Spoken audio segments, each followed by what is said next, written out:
Under our third caution here at the O'Reilly Auto Parts Challenge at Texas, as it's still Kyle Busch up front. Let's go over the wall with David Smith-Tilley. He's the tire carrier for the #1 car, James Buescher. You're going to see how this is. This pit road gets congested. You see Robert Richardson Jr. pitting just before they are. They have to kind of go around that car, and not only the car has to get around, the crew members also have to work around this traffic on pit road. Get in the car. You see they take that tire back to the pit wall.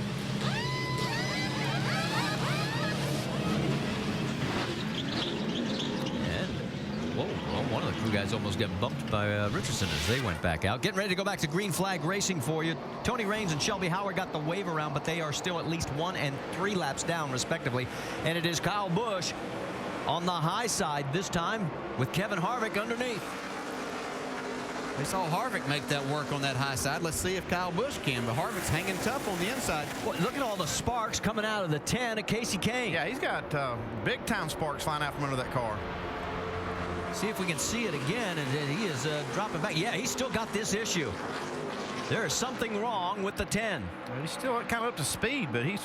look out! He may have a problem with the sway bar. Something going wrong right there with that right front. Yeah, well, Mike Bliss wants to get past him as quickly as he can because this is going to get worse before it gets better if he stays up, and now he finally gets out of the way.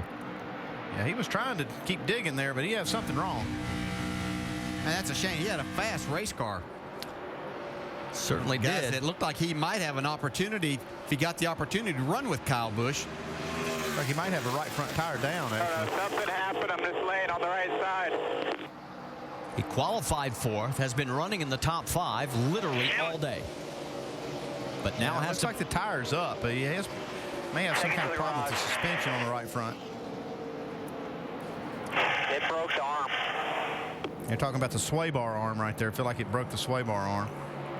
So a tough break for Kasey Kahne in his final ride with Braun Racing this year in that car, as a good run goes for naught here on lap number 113. Could have possibly happened when they let the jack down, Andy, on the pit stop. Yeah, I mean, it could have, and it's just a shame there that... Watch right ahead from... Yeah, you can see the car looks like it's kind of pinned down that right front. And you see all the sparks just flying out from under it. They really rely on those sway bars to hold the platform of these cars, and Tim Brewer can kind of explain us a little bit more to us about that in our Craftsman Tech Garage. Tim? Thanks, Andy. Look at the size of the sway bar arms right here. Now, this is an older arm, but they're running sway bars in these cars this big right now. What that does, it puts a tremendous strain on all the mounting locations, like back in this area right here. But you actually put a bolt through here to hook the heim joint up to, and you affix it to the A-frame. But when you're running a sway bar of this size, it puts a tremendous strain on all the suspension components. Andy?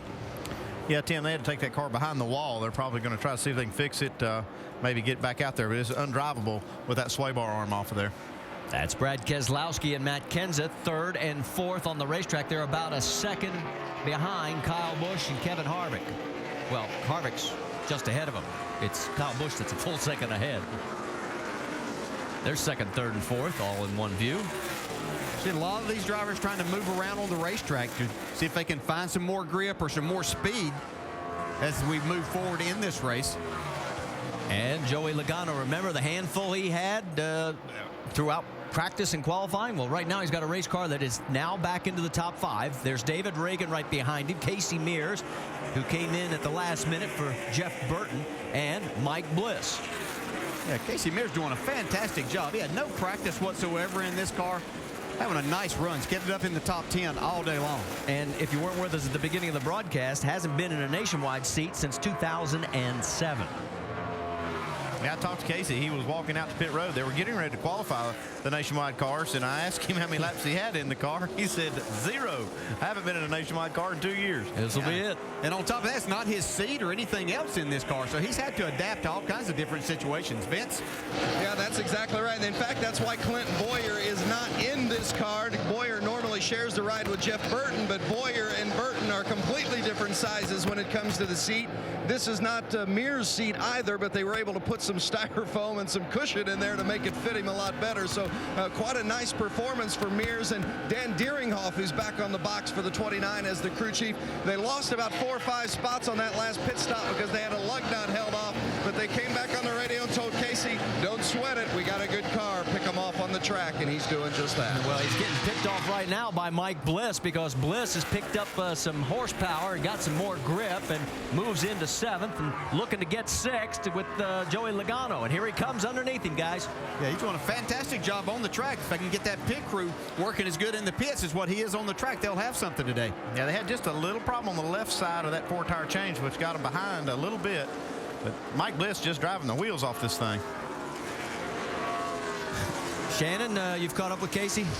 Well, Casey Kane has climbed out of his car. I know that this is not the way that you wanted to finish this race. We heard sway bar. Can you tell us exactly what happened?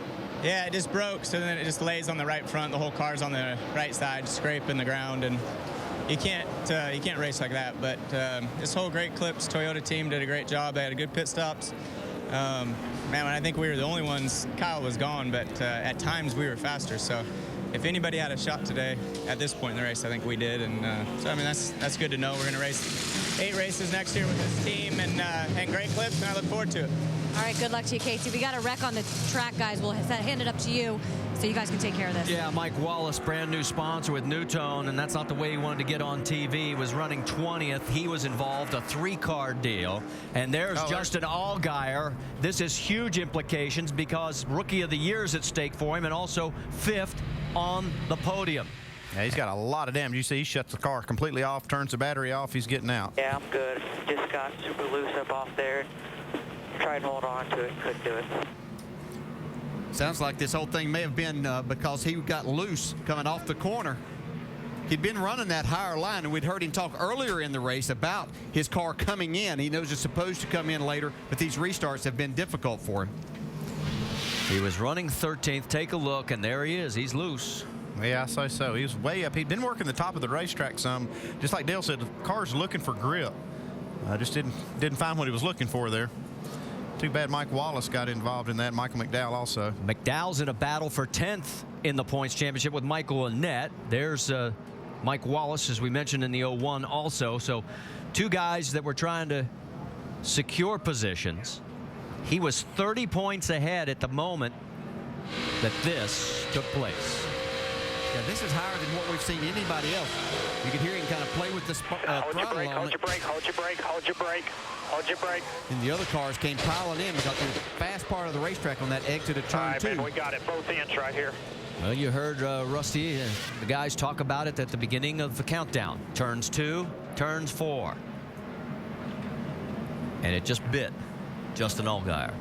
Yeah, he'd been working that high lane, like I said, for quite a few laps. It wasn't like he just went up there just that lap and got loose. He had been up there quite a bit during the day. When your car's loose like that, you go to where you don't have to turn the steering wheel as much, and obviously looking for that grip that you're talking about. So that's why he would be up there. Vince? Yeah, Dale, just before Allgaier spun, he had just come over the radio, and he said it's just way too loose in the middle, and then it's too tight on exit. And just after that radio communication, he lost it. So Allgaier, as you guys have talked about, had been searching on the track a little bit, but definitely had his hands full. And you can see the frustration on Justin's face. And we can tell you that we'll sort out the points because there's still a lot of racing to do, but not good for Justin Allgaier. For Kyle Busch, well, he has now led 101 laps. That is 6 times here at Texas Motor Speedway. We'll update you on some other stats when we come back.